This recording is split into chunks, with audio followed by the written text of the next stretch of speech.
Coucou tout le monde, alors je voulais vous faire une petite vidéo qui sera la guidance du jour aujourd'hui parce que j'ai expérimenté quelque chose ces derniers jours et franchement c'est suffisamment comique pour que je vous le raconte et que je pense que ça va vous parler. Et ça concerne notamment la foi, donc quelque chose qu'on nous demande quand même beaucoup d'expérimenter en ce moment. Alors que je réunisse mes idées quand même. Donc fin décembre, novembre-décembre ont été plutôt des mois riches de mon côté, plein d'abondance et vraiment plein de signes hyper positifs. Je me sentais super guidée, j'avais vraiment l'impression de recevoir plein de messages, j'étais super inspirée, enfin bref, il se passait des choses hyper chouettes. Et puis janvier est arrivé, je ne sais pas ce qui s'est passé, voilà, et je tombe malade, j'ai la grippe, vous le savez. Je cherche, je comprends pas. En parallèle, je reçois beaucoup le mot Joseph. Et je crois que j'en ai déjà parlé d'ailleurs dans la guidance de la semaine, bref, je comprenais pas. Et je cherche, donc du coup, je vous ai dit l'histoire d'un ami qui est un peu connecté à Joseph de l'Ancien Testament. Je cherche aussi au niveau de Joseph, le père de Jésus, enfin le beau-père de Jésus, bref. Et bon, je me dis, bah faut que je m'intéresse à son histoire, quoi. Je regarde, puis ça me parle pas plus que ça, en fait. Je comprends pas, je comprends toujours pas. Donc, comme à chaque fois que ça m'arrive, je me dis, c'est un petit peu relou de pas comprendre. Et je demande à être guidée par rapport à ça. Je leur demande, je dis, écoutez, voilà, j'ai besoin de comprendre ce que ça veut dire. Et voilà. Et puis depuis le début du mois de janvier, il y a aussi beaucoup d'angoisse qui arrive, beaucoup de peurs qui reprennent sur l'argent alors que ça s'était calmé, sur l'abondance, sur plein de trucs. Et je me dis vraiment, c'est bizarre. Et puis l'autre soir, j'ai eu une révélation. Je me dis, mais en fait, t'es un peu bête, pour ne pas dire autre chose. En fait, tu le reçois déjà, ton message. Ça n'a aucun sens, tu le reçois déjà. Et je me dis, bah oui, c'est vrai que ça fait à peu près un mois que je reçois clairement quelque chose, mais quelque chose auquel je ne prêtais absolument pas attention. Et pourquoi j'y prêtais pas attention? Parce que j'avais l'impression, selon mon mental et la petite Morgane qui a envie de tout décider là, je me dis, mais bah non, c'est pas ça qui va m'aider dans mon quotidien, c'est pas ça la réponse à mes prières. Et je décide, du coup, que ce que je reçois, bah c'est pas important, puis je le laisse, je le mets de côté. Pour là, au final, me dire, mais en fait là c'est toi toute seule qui a décidé que c'était pas la réponse à tes prières, mais ça se trouve c'est la réponse à tes prières et tu l'écoutes pas en fait, tu l'ignores. Et forcément comme à chaque fois qu'on est en quête de réponse intérieure, je demande à Eric, je demande aussi à une autre personne que je suis d'ailleurs sur les réseaux, que vous pouvez aller voir son compte. Alors elle est plus ciblée un peu comme moi religion. Mais franchement, tous ses posts sont très sympas. Moi, j'aime beaucoup l'énergie de son compte et c'est une personne magnifique, vraiment, qui s'appelle Viviane de l'Aube. Et d'ailleurs, je partage des fois ses guidances du mois.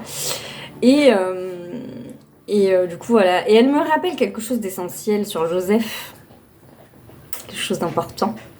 C'est que Joseph, effectivement, que ça soit le Joseph de l'Ancien Testament ou Joseph, le beau-père de Jésus, du coup, c'est qu'en fait il se pose pas de questions, il écoute, c'est vraiment le maître de l'écoute intérieure et de l'écoute de Dieu.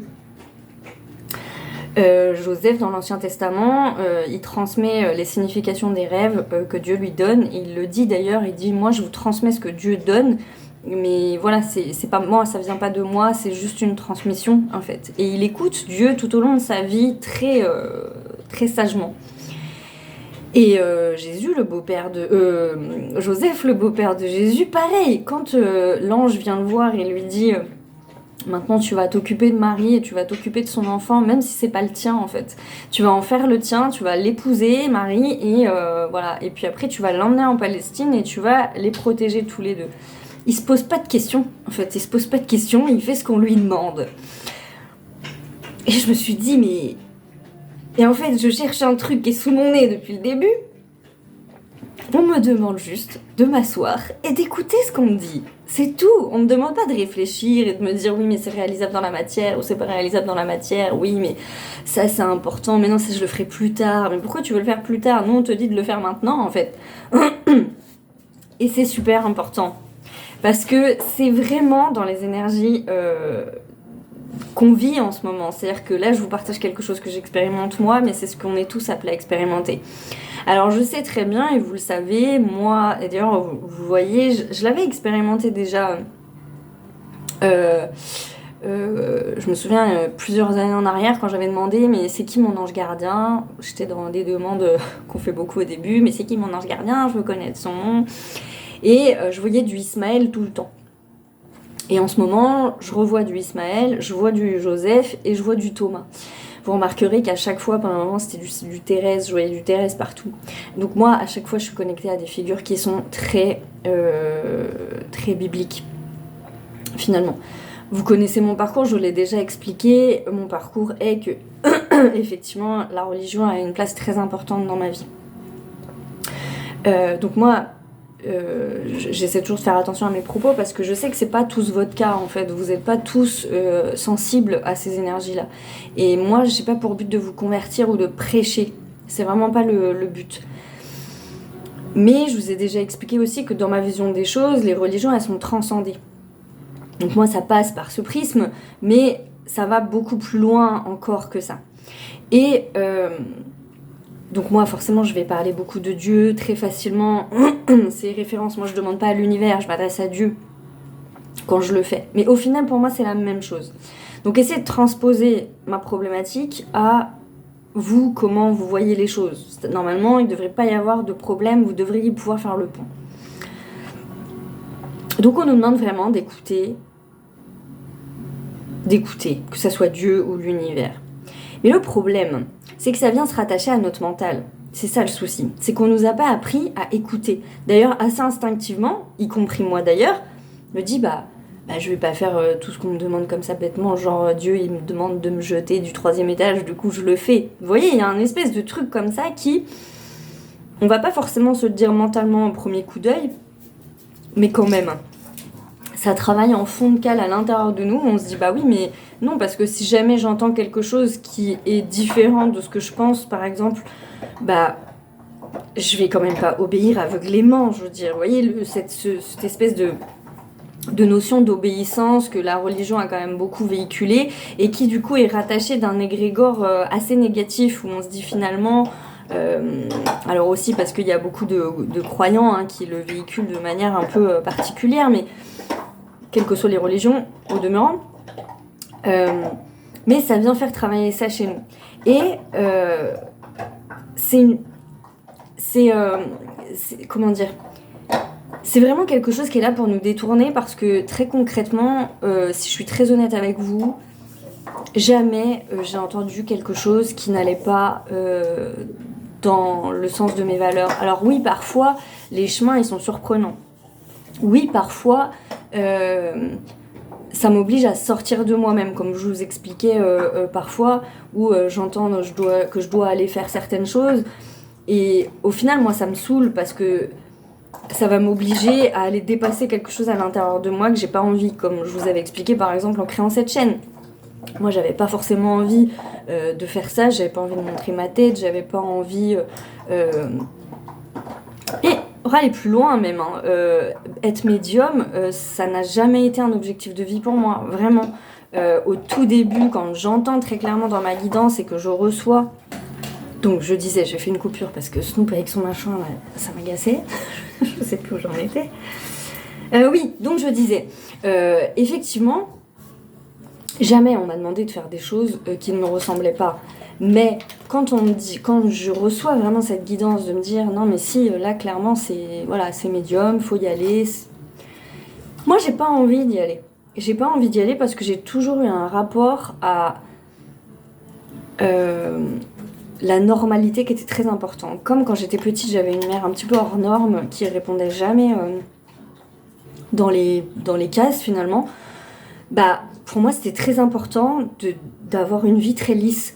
Moi, je faisais partie de ces gens qui, au début, Et c'était bizarre d'ailleurs parce que j'ai jamais eu un parcours, même, je veux dire, même quand j'étais adolescente, on va dire jeune adulte, je prenais toujours les décisions les moins faciles.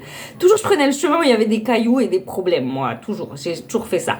Et pourtant, à l'intérieur de moi, mais j'avais l'impression que moi, je voulais juste me marier, avoir une maison, avoir un travail normal et genre, vous savez, la vie qui file, quoi. Et quand je dis ça, il n'y a aucun jugement, quoi que ce soit. Mais moi, c'était vraiment mon truc.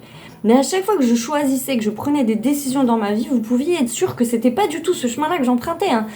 Toujours, il fallait que j'emprunte le chemin le plus compliqué et que les épreuves, les embûches et tout le tintouin. J'ai fini par comprendre avec le temps qu'au final, c'était mon expérience de vie qui était comme ça. C'est-à-dire que finalement, moi, ce que je voulais, c'était cette vie un petit peu simple comme ça, où, qui comprend aussi des problèmes, hein, attention, hein, parce que voilà, c'est des fausses idées, tout ça. Mais une espèce comme ça de choses un peu lisses, pour qu'au final, jamais dans la matière je faisais ces choix-là, jamais. Et pendant un moment, ça a créé beaucoup de dissonance chez moi, et puis finalement, ces dissonances, j'ai fini par les lisser, et puis surtout par comprendre que bah non, en fait, c'est pas que t'aimes les épreuves, mais c'est qu'en tout cas, t'es censé les traverser, et c'est comme ça. Et puis après, j'ai compris aussi que si j'étais censée les traverser comme ça, c'était parce que je devais les partager, en fait. Je devais partager ce que je vivais, ce que j'avais éprouvé à travers ces épreuves. Et puis aussi parce que un chemin d'épreuve, c'est aussi un chemin de foi. Parce que justement, dans chaque chose que j'ai traversée de difficile ou de compliqué, eh ben, j'y ai aussi trouvé plein de ressources. Et que en ça, j'aime pas trop utiliser ce mot, mais le courage que j'ai pu avoir dans certaines épreuves, bah, c'était un exemple, parmi tant d'autres, attention, que je pouvais transmettre à des gens. Et du coup, voilà, quand on me dit c'est médium, tout ça, moi, ma première action, c'est de dire, mais never, ever, jamais je fais ça de ma vie, mais vous êtes des malades. Moi, je vais pas là, en fait. Je vais pas là, en fait, les gars. Je vais pas là. Moi, je vous ai dit que je voulais une vie simple. Pas une vie où on va me regarder parce que je fais un boulot chelou, et il va falloir que je me justifie, et que je trouve des trucs, etc. Ça, c'est mon expérience à moi. Il y a des tas de gens pour qui ça fait partie de la normalité. Donc, vous voyez ce que je veux dire ? Parfois, la guidance, ça vous emmène sur des chemins où vous n'avez pas envie d'aller. Mais c'est pas parce que le chemin, au final, il est nocif ou dangereux. C'est parce que ça vient choquer des croyances à l'intérieur de vous, des schémas de pensée qui... Ouais, non, mais non, vraiment, j'ai pas envie d'aller là. Et pourtant, la guidance, elle dit, voilà, et toute ma vie m'a amené à ce que je vais aujourd'hui, en fait. Donc, j'avais beau ne pas le vouloir, au final, l'univers, Dieu m'a montré que je savais pas vraiment ce que je voulais, en fait, parce que j'étais pas connectée vraiment à moi. Et depuis que je suis vraiment connectée à moi, effectivement, oui, moi, ça m'a fait vivre. Ça m'a fait vivre des choses étrange. Mon parcours est étrange, ma vie est étrange. Mes proches ne comprennent pas ma vie.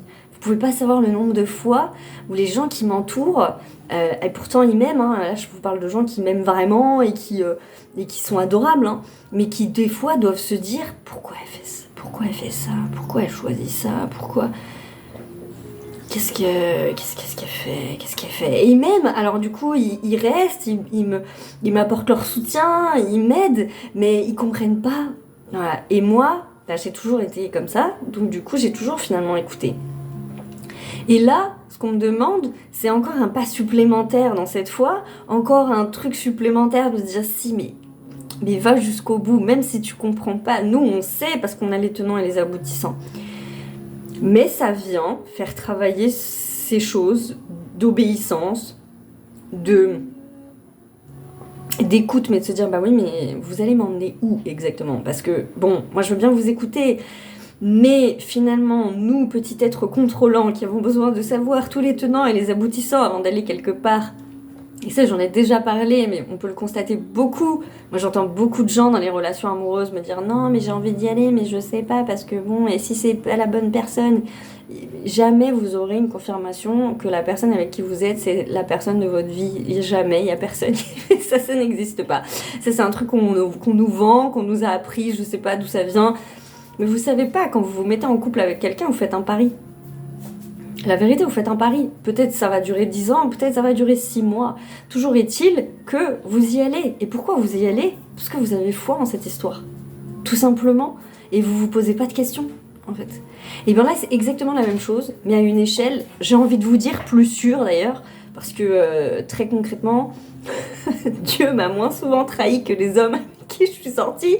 Donc, Dieu est une source fiable, n'est-ce pas?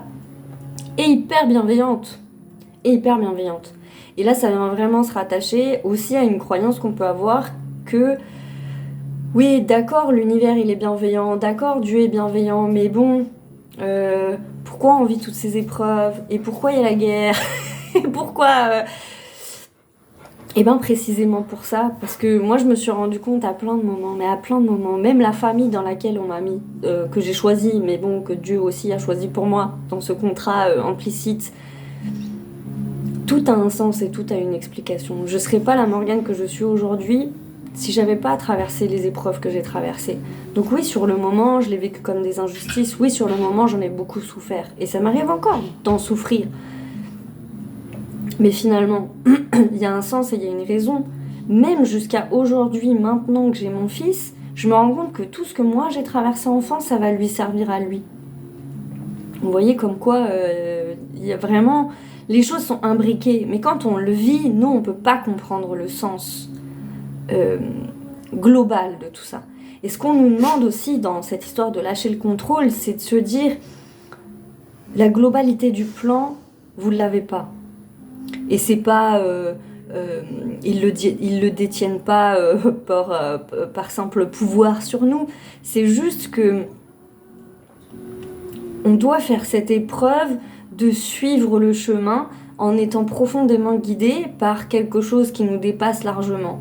Et ça nous demande un lâcher-prise qui est justement de se dire, mais vous savez, c'est un lâcher-prise, je me faisais la réflexion là en me demandant comment j'allais vous dire les choses, mais c'est un lâcher-prise qui est juste la particularité de Joseph, c'est aussi d'avoir l'énergie du père qui vous guide.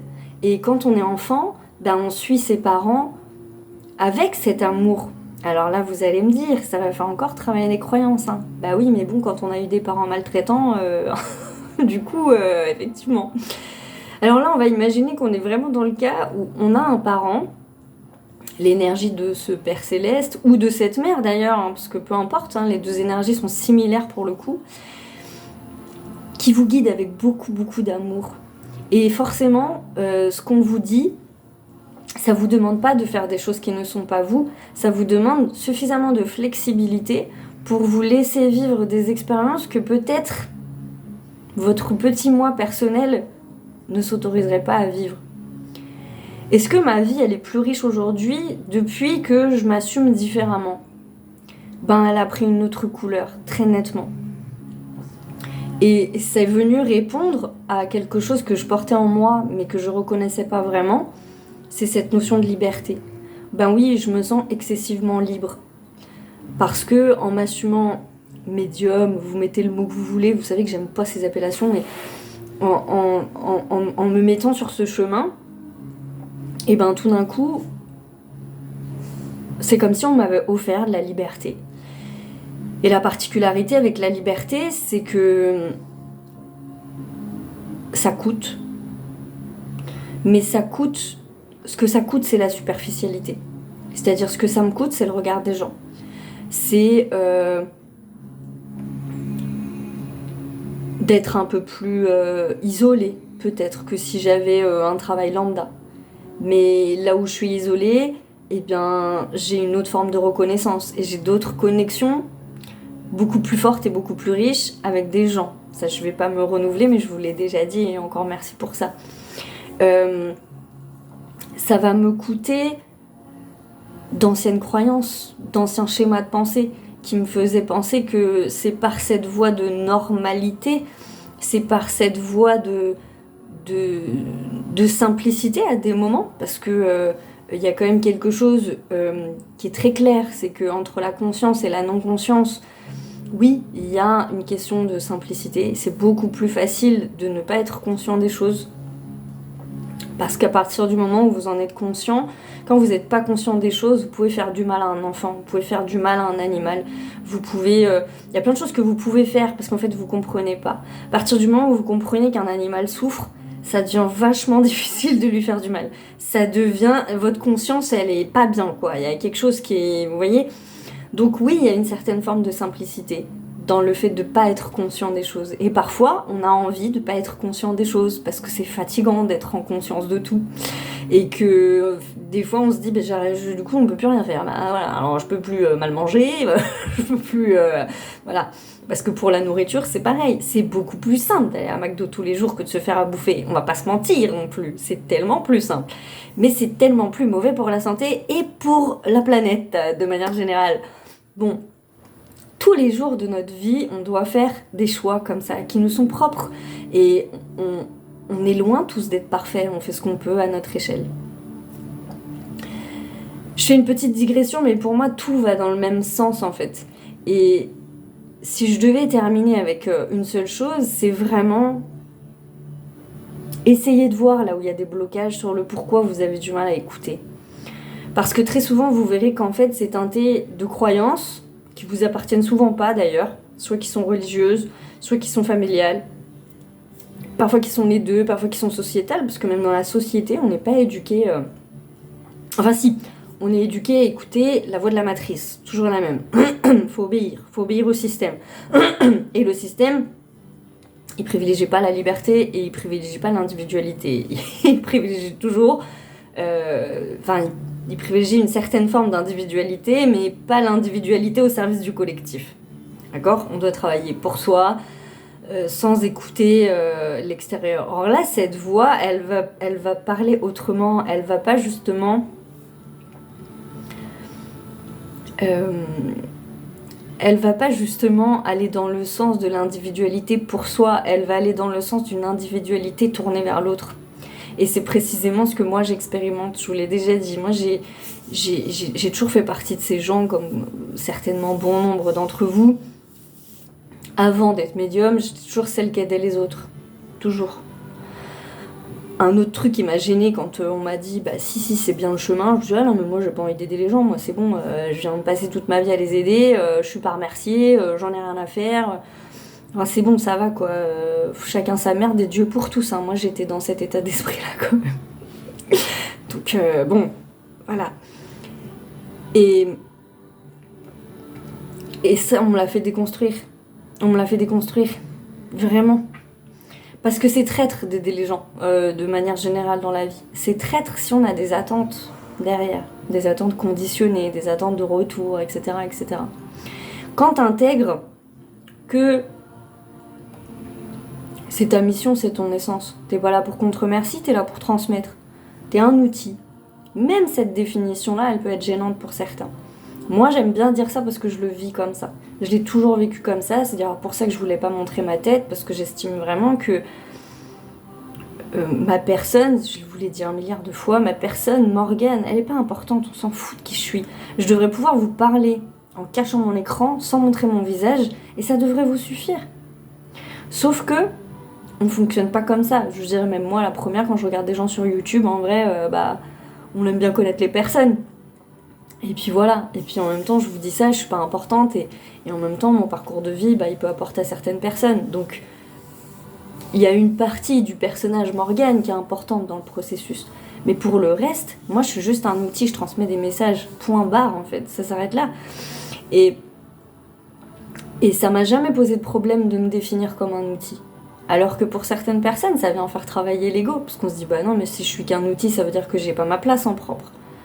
Mais en fait, ça veut dire quoi, avoir sa place en propre ? Où est-ce qu'on place la notion de reconnaissance ? Je suis super reconnaissante des retours que vous me faites, mais vous savez même pas à quel point. Je voulais vous faire un truc à part, mais je vais vous le dire ici, parce que là, ça s'y prête. Vous pouvez pas savoir comme je suis reconnaissante. Je me suis couchée, c'était pas hier soir, c'était avant-hier soir, avec une reconnaissance immense de votre présence. Parce que vous êtes des amours, parce que vous m'apportez tellement sans le faire exprès. parce que vos messages sont toujours d'une telle bienveillance, parce que même quand on est en désaccord, il n'y a pas de tension, il y a juste des explications entre les personnes et des points de vue qui s'échangent.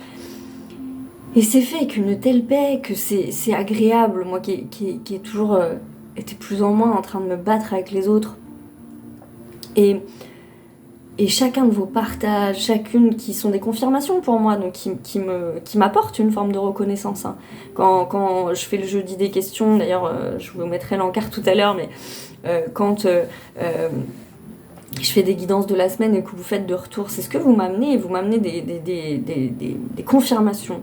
Vous m'amenez de la reconnaissance. Et j'en suis vraiment, mais hyper reconnaissante. Mais à un point, même les mots, ils sont trop petits. Je peux pas... Je peux pas... ça vient me guérir, quoi. Donc c'est précieux, c'est puissant, en fait. Et en même temps... il y a un vrai travail qui se fait en parallèle de ça pour ne jamais y être accroché. Parce que la reconnaissance, elle vient encore à un stade encore au-dessus. Et ça, c'est dans ma relation à moi et avec Dieu. Et c'est aussi pour ça que je me rends pas indispensable. Je suis pas indispensable. Moi, je transmets des messages. Les messages, ils vous vibrent, vous les prenez, tant mieux. Ils vous vibrent pas, c'est pas un souci. C'est hyper ok aussi. Peut-être qu'ils vous vibrent pas maintenant et qu'ils vous vibreront plus tard d'ailleurs, ou peut-être qu'ils vous vibreront jamais, et voilà, il n'y a pas de problème. Et il y a un vrai travail pour se défaire de tout ça et faire en sorte que la reconnaissance, elle vienne de plus haut.